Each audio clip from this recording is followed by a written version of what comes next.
Hey y'all, it's Chrissy Cook from Teadoddles. This week I'm going to do some little things called Teadoddles Tidbits.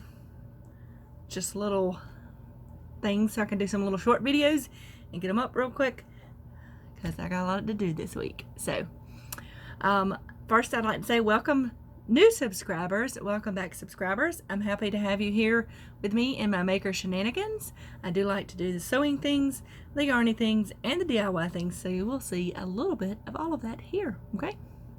So for this one, we're going to talk about FOs, okay? This Teadoddles Tidbits is some recently finished objects, and I'm going to share those with you, okay? And something I've been working on. It's not really finished, but, you know. So that's what we're going to do in this little tidbit. I feel weird saying tidbit, but anyway.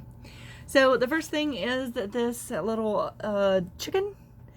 This was I've actually finished this a few weeks back. I just keep forgetting to share it with y'all.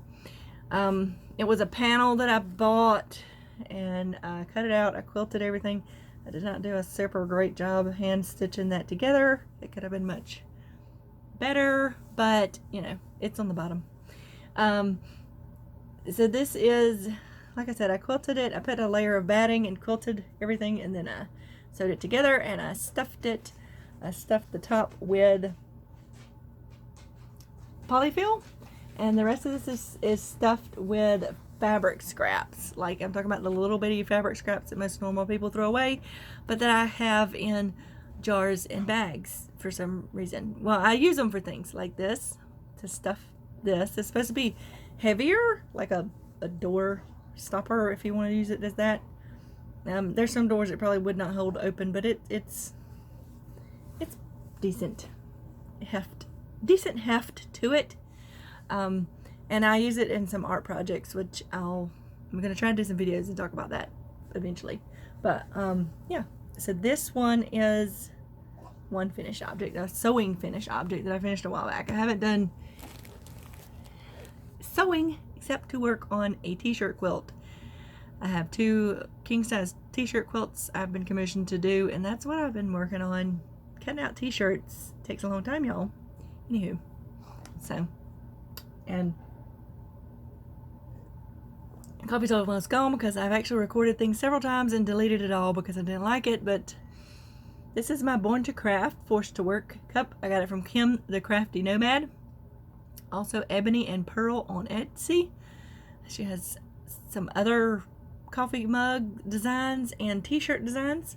I have some stickers on the way too. But this is a print to order thing she does it through, so they're actually the ones that print it and send it out.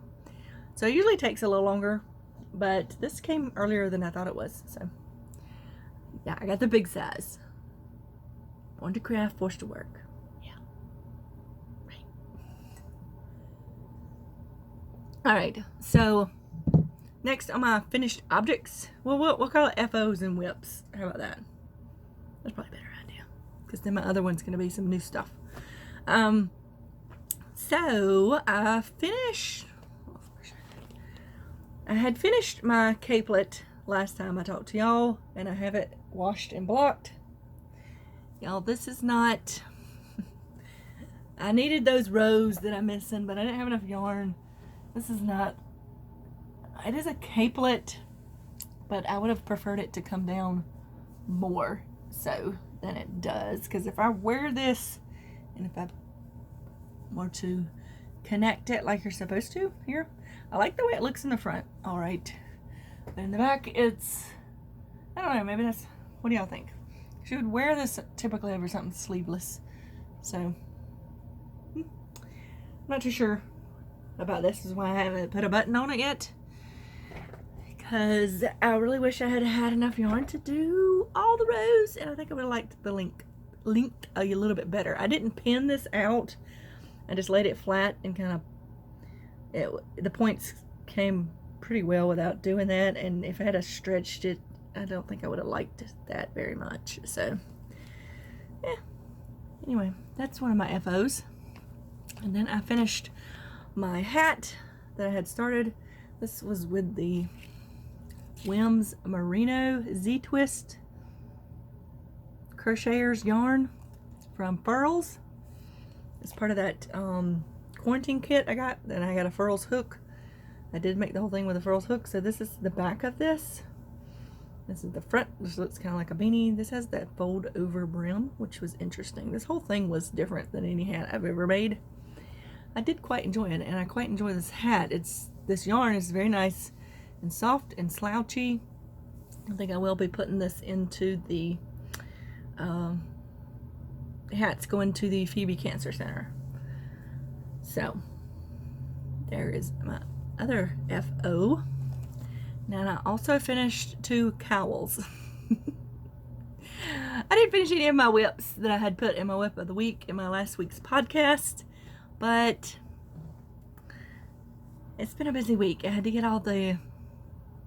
I'm going to talk about that in a different video. Let's just get this done. Okay, so this is the one I made where I held... Now what did I do with that?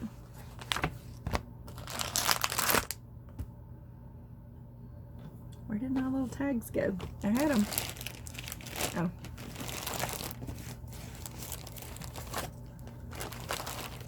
Alright. This is made with the Felici fingering weight. You hold 2 of them together. I got this from the yarn from... I had shown it in my yarn haul. My yarn and fabric haul. You hold 2 different ones together. It's a self-strapping yarn. Sock yarn. But then you hold 2 together and make this cowl. So I held together, yeah, side pony and test pattern for this one. I like the way that one turned out. It gives it this marled effect even within the striping. And this pattern is the Felici Double Down Cowl. I think I'm gonna wash this because it's got this ripple. It's where the thing comes in. I think it'll flatten it out. So I'm not going to block it. I'll just want to wash it. So yeah, it's just a simple cowl. I really like it. I like the colors. So that one again is test pattern and side pony held together. This is a really easy pattern. Once you know the second row, you repeat it until your yarn's gone, and there you go. And then this one is hamburger and rugby player held together. I think I like this one the most. I really like those colors, very fallish. Yeah, so I finished 2 of those. I finished the first one. I was like, I may as well go ahead and make the next one.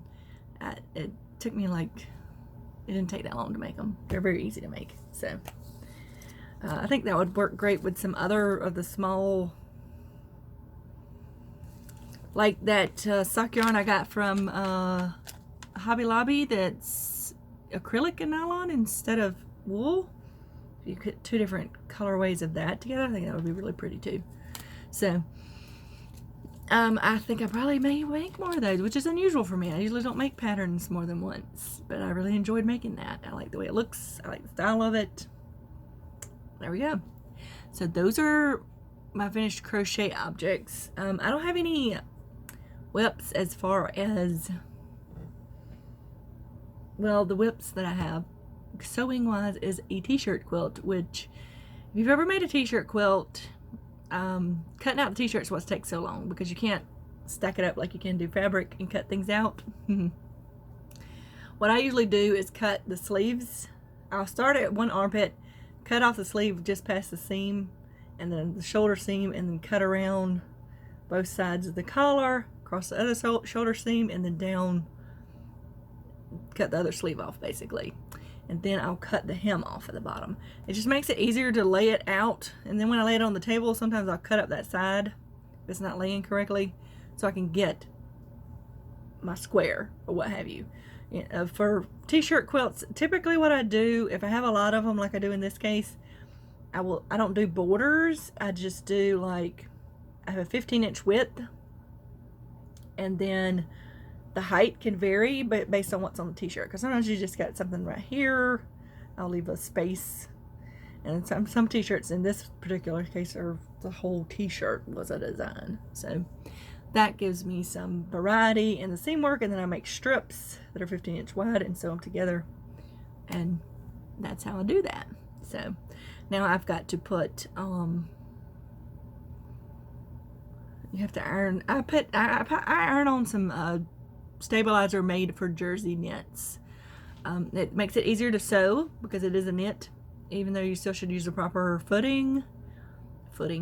proper foot on your sewing machine for that, and the proper a ballpoint needle makes that easier too. The stabilizer just keeps, because t-shirts are can vary as to what they're made from, and because they've been worn and washed a bunch of times, they tend to be stretched out already and stuff. So the stabilizer just keeps things more uniform. Okay, so that's my work in progress for that, and I'm not gonna drag that big pile of t-shirts over here to show y'all. It's just, I'll put pictures out whenever I finish it. So work in progress as far as, what did I do? There it is. Knitting. I've kind of been working on my knitted scarf. That's the knitting. I have one other knitted project in progress, which is a shawl, which I think I may work on this evening. I'm feeling like working on that this evening, so we'll see. This is just something where I wanted to learn how to do the seed stitch, which I did at the bottom.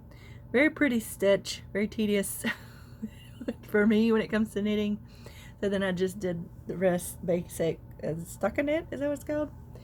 And then once I get to the other end, I will do the seed stitch again for the scarf.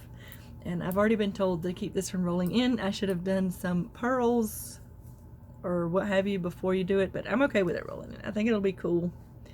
This is a mandala ombre in Cowl is what this is. So I'm just gonna use up all this all this yarn and make a whole scarf as long as it gets. So no pattern. Sometimes I'll do things like that when I'm trying to learn something new. So yeah. And then as far as my work in progress that I've actually been working on this week. No, I did not do any of my whips of the week from last week. I just didn't. It didn't get done because I had to get out the Mini Maker Bag Club and stuff. So I worked on stuff that was easy and kind of mindless. That's what I've been working on. So I've been working on my scrap corner to corner Afghan. Well, this is gonna be more like a lapkin. It's gonna be the perfect size to, I've already started decreasing to have in my chair over there when I'm crocheting, knitting in the evenings or what have you. I'm watching. So it's very scrappy in the beginning, you can see, and then I get some bigger patches of color. And then I decided to double up my 2 leftover skeins from where I did my sweater and put that in so it would be chunky. And I've started, oh, this is bigger than I think it is. I started decreasing, so this is how far I've gotten on the decrease. You see the points, the corner, and now I've started adding in this. This is a cake of landscape where I had leftovers from where I did a hat. So I'm going to put that in there. I don't know if it'll take me to the end or not. I may have to do something else. I don't know. But that is my whip for crochet that I've been working on the most. So as you can see, I've already used up all of those last 2, and they were almost full skeins that I had 2 left from where I did my knitted sweater. So yay, fun. And I also worked on some jewelry yesterday when I went to, sorry about that, I hit that. When I went to my family's, I took stuff over to try to entertain a 10-year-old who told me that I was stifling her creativity. Basically, that's what she told me, because I had the jewelry kits for Mary Maxim, and I thought it'd be fun to do, which she wanted to make jewelry, but she didn't want to make what was in the kit. I said, well, if we do this, we can learn new techniques. You can learn about new things, you know. And then you'll know how to do it later on if you want to make your own design. Well, she lost interest in that real quick and decided she was going to dig through my dad's jewelry making supplies and make her own thing. Because I was hindering her creativity. So, anywho, I got my 3rd box from Mary Maxim jewelry making kit, and I I just have to show you the pamphlet that came with it because we've already taken all that apart. I didn't think about that. But this is what this month's kit is. We made this necklace, these earrings, which I didn't like after we made them, and these earrings. And so I still need to make these 2 bracelets and this necklace, which I think I'll enjoy. I actually like this necklace, but my cousin's daughter wanted to give it to her grandma, so I let her do that. She helped with it some. Okay. And then I have, these are all my beads and stuff. These kits all come with, you make several, like usually, like you see 2 necklaces, 2 earring sets, and 2 bracelets. You always get a bead mat.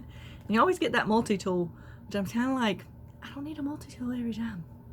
So, I don't know how much longer I'll keep the kit just because I'm accumulating too much mats and multi-tools. So, I did get my next Darn Good Yarn kit, but I'll have to show you that with my other video. So those are my whips and FOs for this week, for this Teadoddles Tidbits.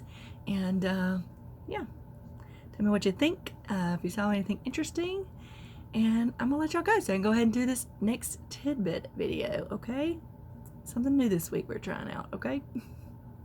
Y'all remember to have a life lived creatively, and I'll see y'all next time. Bye.